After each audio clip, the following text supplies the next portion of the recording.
Bonjour et merci de nous retrouver sur le plateau d'Un cœur qui écoute, votre émission de spiritualité. Aujourd'hui, nous avons le plaisir de recevoir Adina Candrea. Bonjour Adina. Bonjour Cyril. Alors vous avez débarqué en Roumanie communiste en juin 1944, c'est bien ça? C'est bien ça. Dans une famille juive non pratiquante? Non pratiquante, en effet, oui. Vous venez de raconter votre conversion dans un livre qui s'appelle Un amour inespéré aux éditions Salvator. Alors là, dans quelques instants, vous allez nous raconter cette quête d'identité réconciliée. Mais juste avant, je vous invite à nous lire un extrait de texte que vous avez choisi. Eh bien, comme vous venez de le dire, j'ai été baptisée adulte. La rencontre avec Jésus-Christ s'est passée à l'âge largement adulte, à 40 ans. Et de ce fait, j'ai eu un catéchuménat pour adultes. Et voici justement ce qu'en disait Paul VI dans une exhortation apostolique qui s'appelait Evangelii Nuntiandi de 47. Une certaine façon de conférer les sacrements, sans un solide appui de la catéchèse de ces mêmes sacrements et d'une catéchèse globale, finirait par les priver en grande partie de leur efficacité. Le rôle de l'évangélisation est précisément d'éduquer tellement dans la foi qu'elle conduise chaque chrétien à vivre et non à recevoir passivement ou à subir les sacrements comme de véritables sacrements de la foi. Ce qui veut dire que quand vous allez à la messe, vous n'assistez pas à la messe, vous participez à la messe? Je participe, je célèbre, et j'ai un de mes amis qui vit en Roumanie post-communiste en ce moment et qui me dit, chez nous, je vais à la messe comme je vais au théâtre, je vais tantôt chez les orthodoxes parce que j'aime bien la musique médiévale, ou tantôt chez les catholiques parce que les orgues c'est joli aussi. Non, moi je ne suis pas du tout dans cette situation-là. J'écoute ce qui se dit, je laisse résonner la parole de Dieu en moi. Dans ma communauté, nous avons la chance de pouvoir faire un écho à cette parole et de dire en quoi cette parole rencontre chacune de nos vies. Et lorsqu'on en arrive à la partie Eucharistie de la célébration, je suis dedans et non à côté. Alors vous parlez du chemin néo-catéchuménal, on va en reparler dans quelques instants. Juste avant, pour un petit peu situer votre histoire, est-ce que vous pourriez nous faire une très brève biographie, c'est-à-dire vous êtes né en Roumanie communiste. Je suis née dans une famille juive en Roumanie avec un père qui était d'origine de la Bucovine, une province du nord de la Roumanie, de laquelle une grande partie de sa famille a été déportée vers les ghettos de la Transnistrie, qui se trouve à la frontière entre l'actuelle République moldave et l'Ukraine. Et de ma famille, enfin de la famille de mon père, c'est ma famille, il y a eu 17 personnes qui sont mortes en l'espace de quelques semaines. Et mon père et ma famille a échappé à cela parce qu'ils ne vivaient plus dans cette région-là. Alors moi, je suis née en juin 1944, alors qu'en France, le débarquement avait commencé le 6 juin 1944. Moi, j'ai débarqué sur le front Est le 21 de la même année, du même mois. Et puisque Bucarest était bombardée à l'époque par les Alliés en vue d'empêcher les Allemands qui fuyaient la Russie, enfin l'Union soviétique. Ils fuyaient l'Union soviétique en traversant la Roumanie où ils pouvaient se ravitailler en pétrole. Toute la région voisine de Bucarest, où se trouvent d'ailleurs ces puits de pétrole et ces raffineries, était copieusement bombardée. Et maman était en fin de grossesse et papa a réussi, après quelques jours, de pouvoir s'en aller de Bucarest en espérant arriver chez ses parents.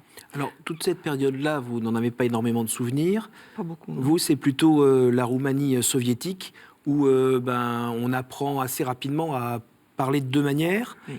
La manière à l'extérieur et la manière à la maison. Oui. Alors c'est ce qui me touche le plus dans l'intitulé de votre émission, Un cœur qui écoute.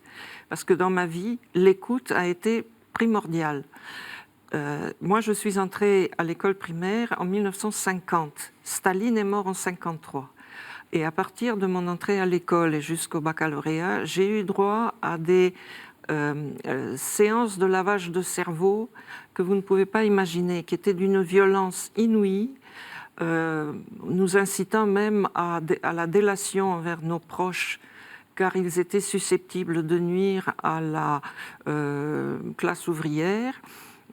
et apprendre à manipuler moi-même ce langage à l'école, dans le domaine public, quitte à avoir un langage complètement différent en famille. Et ça, c'est quelque chose que je reproche beaucoup à ce système, c'est d'apprendre à des enfants qui entrent en cours préparatoire la duplicité, la manipulation et le mensonge. Alors aujourd'hui, vous êtes très sensible à la vérité du discours. Vous y croyez encore ou pas ? Si j'y crois, c'est pas compliqué. J'ai une oreille absolue et dès que j'entends le baratin, le boniment et la langue de bois, je sais que, voilà, moi j'écoute, j'entends, il y a du bruit autour de mes oreilles, mais je ne peux pas croire un discours tout fait. C'est pour cette raison aussi que, quelquefois, la maladresse avec laquelle s'exprimaient nos catéchistes, dans leur faiblesse, le fait qu'on se disait, mais qu'est-ce qui peut se passer pour ces personnes qui perdent leur temps, en fait, à nous dire des choses aussi maladroitement, eh bien, c'était l'amour de Dieu qui agissait en eux. Et là, j'ai su faire la différence. Je ne sais pas comment, ce n'est pas un don d'intelligence particulier, mais j'ai su, à travers leurs difficultés à s'exprimer, les maladresses, voilà, j'ai pu comprendre quelle était la différence avec les discours de rhéteurs comme avec les discours, Staline, Hitler. Par exemple, les discours de Hitler, qui était un orateur extraordinaire, ou de Staline, ou de tant d'autres. Il n'y a qu'à ouvrir la télé aujourd'hui. Hein. Voilà. Donc vous êtes très sensible aujourd'hui à cette vérité du discours. Voilà. Au langage tout fait, convenu. Hein, il faut dire ça, il ne faut pas dire ci, il faut le dire comme ça et pas comme ça. Et un langage assez répétitif finalement et très sommaire. On vous retrouve en France quand vous avez 17 ans ? Oui, alors j'ai fini ma scolarité et j'ai eu mon baccalauréat à 17 ans en Roumanie. Ça c'était baccalauréat, c'était en juillet 61 et nous sommes arrivés en France en novembre 61. Donc, jeune bachelière, je me suis inscrite en fac des sciences à Orsay, et j'ai séché les cours autant que je pouvais pour pouvoir visiter Paris. Parce que on m'avait donné comme objectif, d'abord, bien posséder la langue. Je parlais le français, parce que vous aviez beaucoup lu le français aussi. Oui. Non, mais je parlais le français, mais je parlais le français avec l'accent, etc. Voilà. Bien connaître le français et bien connaître Paris. Alors ça, c'était un objectif très agréable. Et donc, j'ai quand même continué mes études. J'ai fait des études scientifiques, j'ai travaillé à l'Institut du cancer, au Collège de France, à l'Institut Pasteur, et j'ai pris ma retraite. Alors, on est d'accord que pendant toute cette période de votre jeunesse, jusqu'à votre arrivée en France et les premières années en France, Dieu, c'est pas trop votre problème. Dieu, c'était le Père Noël des grandes personnes. Alors, on demande... Et vous, à la limite, vous en méfiez un petit peu aussi de tout ça. C'était l'opium du peuple. Je pensais que c'était non seulement l'opium du peuple. Ça, c'est ce qu'on nous disait. Donc, oui. Comme c'était ce qu'on nous disait, c'était sujet à caution. Mais je me suis dit, le communisme, c'est une religion, le christianisme, le judaïsme, tous les ismes, voilà, je verrai bien quand je serai grande. Enfin, voilà. C'était pas quelque chose de très convaincant chez mes parents, mais si, il y a quand même quelque chose. Tenez, en 1953, d'abord, il y a eu la mort de Staline au mois de mars, mais au mois de janvier, mon père a perdu sa mère. Bon. Et il est l'usage juif d'aller dire le Kaddish à la synagogue chaque jour. Or, à moi, on me disait que papa allait jouer aux cartes tous les jours, de peur que si on me demandait à l'école « Qu'est-ce qu'il fait papa le soir ? Il va à la synagogue. » Ouh, alors là, voilà. Donc, pour des communistes, c'était plus compréhensible qu'un homme aille jouer aux cartes le soir plutôt qu'il aille prier pour sa mère. Et ça, c'était, si vous voulez, une manière de rendre même les enfants méfiants aux manifestations de foi de leurs parents. Il y a un moment aussi où vous racontez dans le livre, vous rentrez dans une église et le pope vous fait sortir à coups de pied au derrière. Oui, parce que moi j'avais ma meilleure copine à l'école, dans ma classe, et on est amis encore jusqu'à aujourd'hui. elle est chrétienne orthodoxe. Et alors, nous avions un contrôle de maths. Et elle m'a dit, écoute, j'ai un truc formidable, on va dans l'église à côté, on rentre, on embrasse les icônes et tu verras, ça va aller tout seul. Alors non seulement je me suis fait éjecter de l'église par le pope qui nous a vus là toutes les deux et il a vu que j'étais pas de ses brebis, donc il m'a fait rouler sur les escaliers extérieurs de l'église Saint-Sylvestre de Bucarest. Oups. Et arrivé à la maison, quand j'ai raconté tout ça à ma mère, j'ai reçu un bol de mayonnaise sur la tête parce que maman a dit « Tu te prosterneras pas devant aucune image faite de main d'homme ». Parce que c'est vrai que le geste que j'avais fait était carrément un geste idolâtre. Ça ne veut pas dire que maman était Moïse avec les tables de la loi, mais, Oui. mais ça voulait dire qu'elle avait quand même... mayonnaise. Hein? Mais votre mère avec le pot de mayonnaise. Oui, oui, c'est la mayonnaise, voilà. Mais ça voulait dire que ma mère, elle avait quand même notion de ce que c'est un acte de foi ou un acte idolâtre. Aujourd'hui, quand vous repensez à justement la foi de vos parents, est-ce que vous pensez qu'il y avait quand même quelque chose qui était vraiment dans le fond, qu'ils avaient couvert de beaucoup de couvertures pour survivre en fait, mais que finalement il y avait toujours cette conscience étincelle de la divinité. Oui. Oui, il y a deux choses qui m'y font penser. Tout d'abord, mon père m'avait dit une fois que lui et maman avaient décidé de se faire incinérer à leur mort. Alors ça, il y a eu tout un débat entre lui et moi. Papa, il a dit qu'il ne voulait plus en parler. Et du coup, moi, j'ai fait du harcèlement auprès de Jésus-Christ, que je ne veux pas ça, mais une prière de harcèlement pendant 3 ans.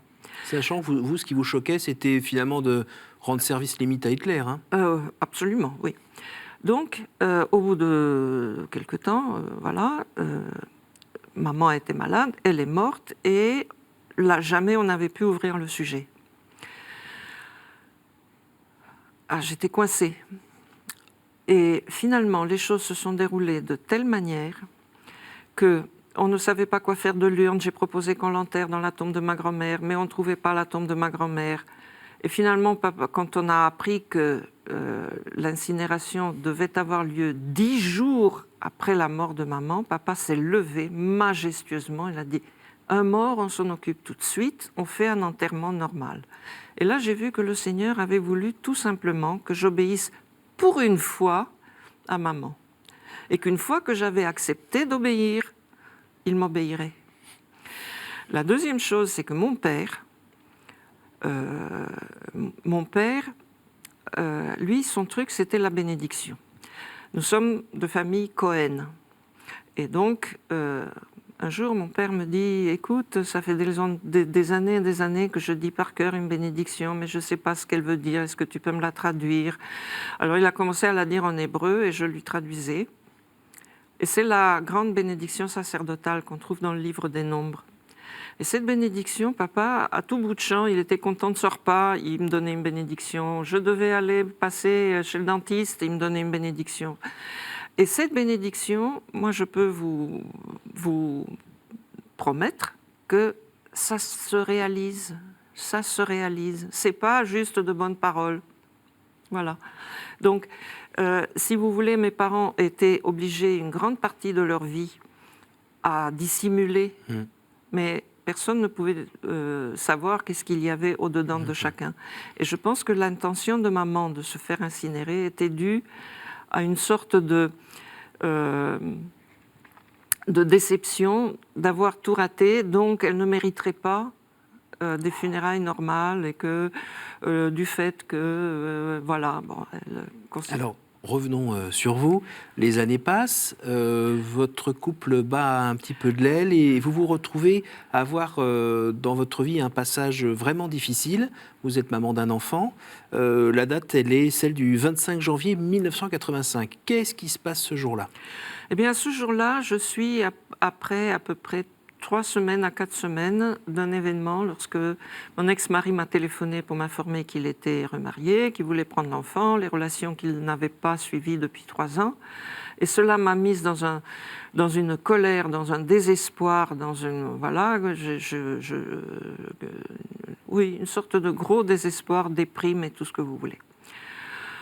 Et le soir du 24 janvier 85, je me suis couchée en sachant bien que je n'allais pas beaucoup dormir, mais enfin, bon, il faut quand même... voilà. Je me suis couchée et je me suis probablement assoupie et réveillée comme en sursaut avec un mot, Dieu, qui me passait par la tête. Alors je me suis réveillée certaine que je faisais de la folie mystique, enfin bon, qu'est-ce que c'est que ça, pourquoi ça, nanana. Et pour être sûre de ne plus être proie de cette folie mystique, j'ai mis mes lunettes, j'ai pris un livre et je me suis réveillée le lendemain matin avec les lunettes sur les yeux, la lumière allumée, après avoir bien dormi. Et au laboratoire, le lendemain, je me sentais bien, capable de me concentrer sur mes expériences. Tout allait bien. Et en rentrant le soir à la maison, j'ai ouvert la boîte aux lettres pour chercher mon courrier et j'ai trouvé une invitation pour la catéchèse du chemin néocatéchuménal. Avec l'intitulé et puis le contenu de cette invitation, je me suis dit, c'est curieux que ça vienne juste après que le mot Dieu me soit passé par la tête. Il faut absolument que j'y aille pour répondre, pour comprendre, ne pas subir sans comprendre. Et c'est comme ça que je suis allée à cette première soirée de catéchèse. Pour adultes. Pour adultes. Alors en deux mots, le chemin néocatéchuménal, c'est né en Espagne avec Kiko Arguello. C'est né en Espagne avec Kiko Arguello dans les années qui ont suivi le Concile Vatican II. D'accord, c'est dans les environs de Madrid, dans les bidonvilles de Madrid. Mais enfin, et l'idée, c'est de... Il n'y avait pas d'idée préalable. Il y avait un désir de Kiko de vivre avec les pauvres. En vivant avec les pauvres, lui, il a témoigné de sa foi et son témoignage a intéressé ses voisins qui étaient tout ce qu'il y a de moins fréquentable dans Madrid. Et petit à petit, il y a eu un cheminement réciproque entre eux. Mais moi, je suis mal placée pour le raconter, puisque Kiko le raconte lui-même beaucoup mieux. Donc moi, je me trouvais dans cette situation de désastre intérieur, et je suis allée à l'invitation de cette dame à laquelle j'avais envoyé une carte de vœux, qui m'a répondu avec une carte de vœux et cette invitation. J'y suis allée, et j'avais l'impression de respirer par les oreilles. C'est pour cette raison que votre intitulé d'émission me touche. Parce que, première chose, à ma très grande surprise, on parlait des Juifs avec bienveillance. Même si j'étais terrorisée par l'idée que quelqu'un apprenne que je suis juive, que l'Inquisition se déchaîne contre moi, quand je l'ai annoncé à Antoine de Monico, il m'a dit « Mais tu es la bienvenue ». Alors ça, toutes les bonnes surprises le même soir. Et puis, tout ce qui était dit me touchait. Et je suis rentrée chez moi en chantant dans la voiture à tue-tête l'un des chants qui avait été chanté dans cette première catéchèse.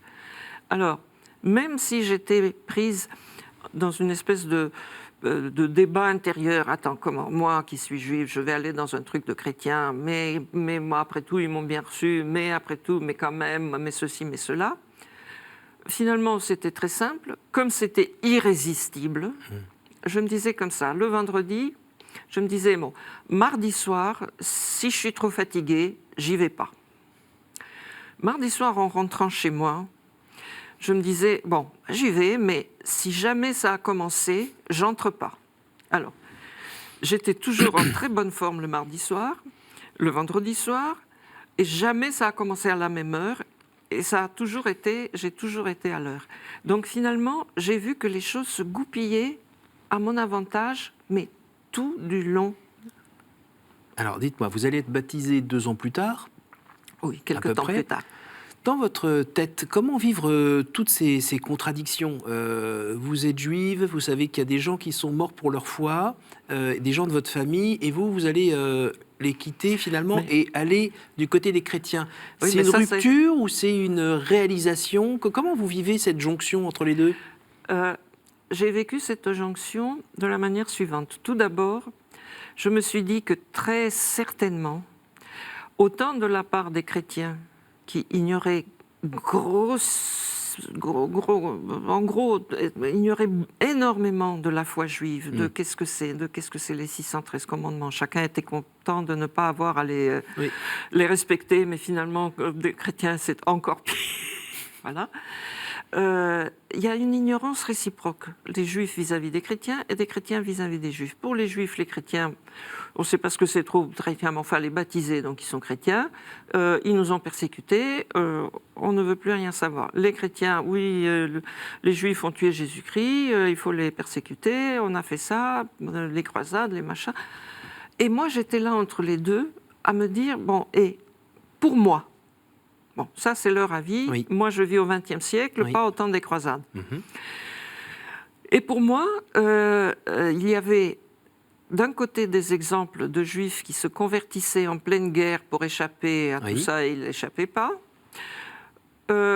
Et il y avait d'autres exemples de juifs qui s'étaient convertis sincèrement. Il y avait d'autres exemples de juifs, de chrétiens qui étaient devenus juifs. C'est plus rare, c'est plus difficile, mais enfin bon. Et puis je me suis dit, bon, ben alors chacun son truc, moi je vais voir.